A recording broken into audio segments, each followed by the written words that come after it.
নমস্কার শ্রোতা বন্ধুরা, আবারও একটি নতুন ভিডিও নিয়ে আমার রাধা রাধা চ্যানেলে আপনাদের স্বাগতম জানাই। ভগবান শিব যাদের আরাধ্য অথবা ইষ্টদেবতা, তাদের শ্রাবণ মাসে অন্তত একটি সোমবার হলেও ভগবান শিবের পুজো করা উচিত। ভগবান শিব মানুষের সমস্ত দুঃখ কষ্টের অবসান করে থাকেন। আপনার অভ্যন্তরে যদি কোনো বিষয়কে কেন্দ্র করে কোনো প্রকার দুঃখ কষ্ট থাকে, তাহলে ভগবান শিবের চরণে তা ব্যক্ত করতে পবিত্র শ্রাবণ মাসের শেষ সোমবারটি অবশ্যই মহাদেবের উদ্দেশ্যে উৎসর্গ করুন। শ্রাবণ মাসের শেষ সোমবার আপনি কিভাবে ব্রতটি রাখবেন এবং কিভাবে পুজো করবেন, ঠিক কোন কোন উপকরণগুলি শিবের উদ্দেশ্যে অর্পণ করবেন, তা প্রত্যেকের জানা প্রয়োজন। প্রত্যেক দেবতার মতো মহাদেবও আড়ম্বর পছন্দ করেন না, তাই হাজার বিশেষ দ্রব্যকে নিবেদন করার প্রয়োজন নেই।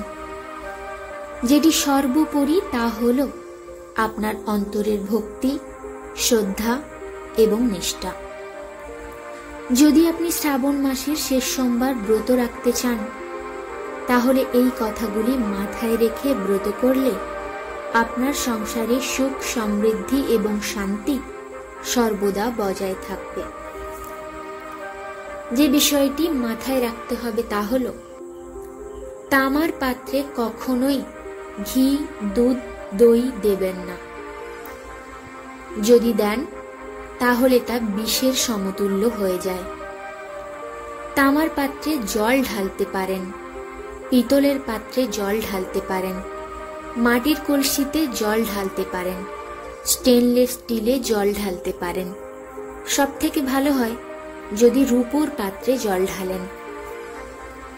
কিন্তু এটি সর্বদা মাথায় রাখবেন, তামার পাত্রে দুধ, দই দেবেন না। যখন বেলপাতা দেবেন, 3টি পত্রযুক্ত বেলপাতা দেওয়ার নিয়ম আছে। একটিতে ব্রহ্মা, একটিতে বিষ্ণু এবং আরেকটিতে মহেশ্বর রয়েছেন।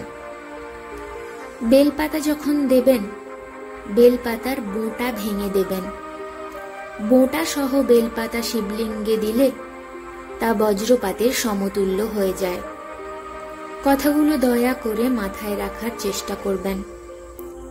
আপনি বেলপাতা যখন দেবেন, তেলতেলে দিকটা শিবলিঙ্গে দেবেন এবং খসখসে দিকটা ওপরের দিকে দেবেন। এগুলি মাথায় রেখে কার্য করুন, আপনার জীবন সুন্দর হবে। এবার পুজো পদ্ধতিগুলি জেনে নেওয়া যাক। প্রথমত, আগের দিন অর্থাৎ রবিবার অতি অবশ্যই নিরামিষ আহার ভোজন করতে হবে। আমরা সকলেই এ সম্পর্কে অবগত যে কোনো ব্রত পালনের পূর্বেই আগের দিন নিরামিষ আহার ভোজন করতে হয়। এরপর পরদিন অর্থাৎ সোমবার সকালে ঘুম থেকে উঠেই মনে মনে সংকল্প করুন ঠিক কী উদ্দেশ্যে আপনি ব্রত রাখতে চান, আপনার কোন সমস্যা দূরীভূত করতে চান, সেই বিষয়টি স্পষ্ট করে মনে মনে সংকল্প নিন। যে কোনো মূল্যে আপনি এই ব্রতটি পালন করার চেষ্টা করবেন। এরপর সকাল সকাল স্নান পর্ব সেরে নিন। স্নান পর্ব সেরে নেওয়ার পর শিব পুজোর উপকরণগুলি সংগ্রহ করে নিন।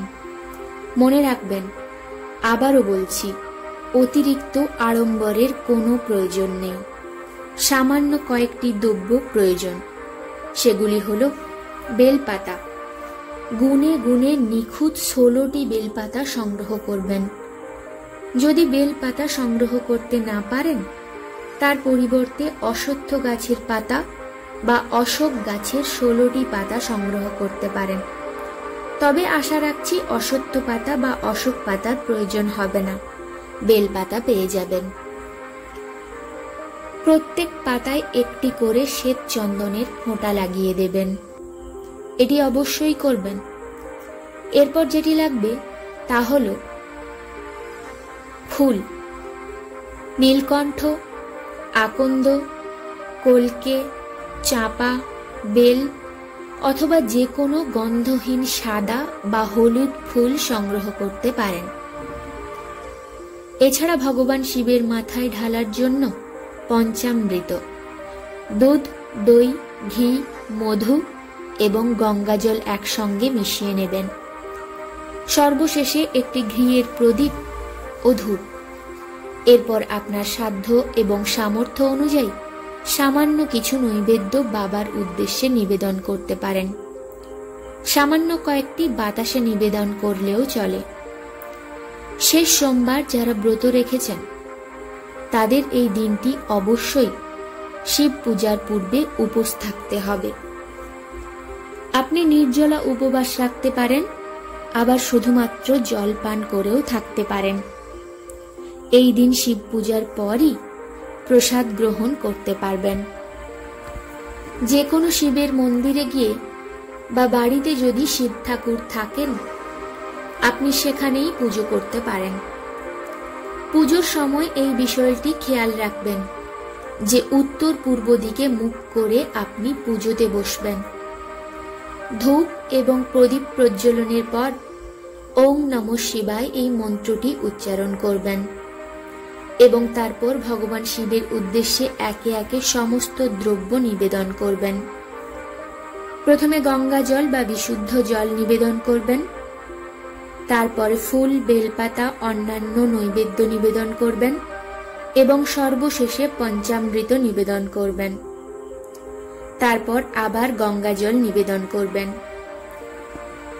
প্রত্যেকটি দ্রব্য নিবেদনের সময় এই ওম নমঃ শিবায় মন্ত্রটি অবশ্যই উচ্চারণ করবেন। মায়েরা যদি ওম নমঃ শিবায় মন্ত্রটি জপ করতে দ্বিধাবোধ করেন তাহলে কেবলমাত্র নমঃ শিবায় মন্ত্রটি উচ্চারণ করতে পারেন। সর্বদা এটি মনে রাখবেন, এই মন্ত্রটি 108 বার অবশ্যই উচ্চারণ করতে হবে। পূজা শেষে কিছু সময়ের জন্য হলেও বাবার সামনে ধ্যান করবেন। ধ্যান শেষে আপনার মনস্কামনা বাবার চরণে ব্যক্ত করুন। এই দিন বাবার মাথার জল ঢালার পরই আপনি খাবার গ্রহণ করতে পারবেন। যদি এই দিন আপনি পুজোর পর হবিষ্যান্ন বা হবিষ্য গ্রহণ করতে পারেন তবে সেটি শ্রেষ্ঠ হবে। তবে এই দিন দুগ্ধ জাতীয় খাবার, নুন, শাক এইসব খাবারগুলি এড়িয়ে চলুন। এই দিন যেটি সর্বোপরি গুরুত্বপূর্ণ সেটি হল এই দিন সন্ধ্যায় ভগবান শিবের মূর্তি বা ছবির সামনে অথবা শিবলিঙ্গের সামনে একটি ঘিয়ের প্রদীপ জ্বালিয়ে রাখবেন। সেই ঘিয়ের প্রদীপের দুটি সলতে দেবেন। সন্ধে 5টা থেকে 7:30 পর্যন্ত এই সময়কালে এই কার্যটি অবশ্যই করবেন। এই সমস্ত কার্যগুলি নিষ্ঠা এবং ভক্তি করে পূর্ণ বিশ্বাস রেখে করবেন। আপনি যে সংকল্প নিয়ে ভগবান শিবের পুজো করেছেন আপনি সফল হবেন। যদি এই সমস্ত কার্যকারিতা প্রত্যেক সোমবার করেন তাহলে ভগবান শিব খুবই তুষ্ট হন। আর এজন্যই 16 সোমবার ব্রত পালনের কথা বলা হয়ে থাকে।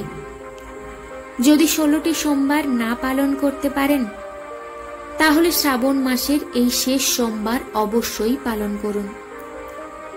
সর্বশেষে যে বিষয়টি হলো সেটি হলো বাবার মাথায় জল ঢালার দিন। সর্বশেষ যে বিষয়টি হলো সেটি হলো বাবার মাথায় জল ঢালার পর শ্রাবণ মাসের ব্রত কথাটি অবশ্যই শ্রবণ করবেন। ব্রত কথা শ্রবণ না করলে এটি অসম্পূর্ণ থেকে যাবে। ভিডিওতে যেই কথাগুলি বললাম প্রত্যেকটি হিন্দু শাস্ত্র অনুযায়ী।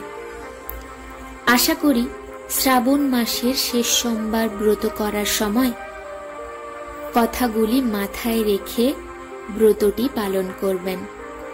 দেখবেন আপনার সংসারে সুখ, সমৃদ্ধি এবং শান্তি বজায় থাকবে। ধন্যবাদ। এমনই সব নানান ভিডিও পেতে চ্যানেলটিকে সাবস্ক্রাইব করে সঙ্গে থাকুন। আর হ্যাঁ, কমেন্টে হর হর মহাদেব লিখতে ভুলবেন না।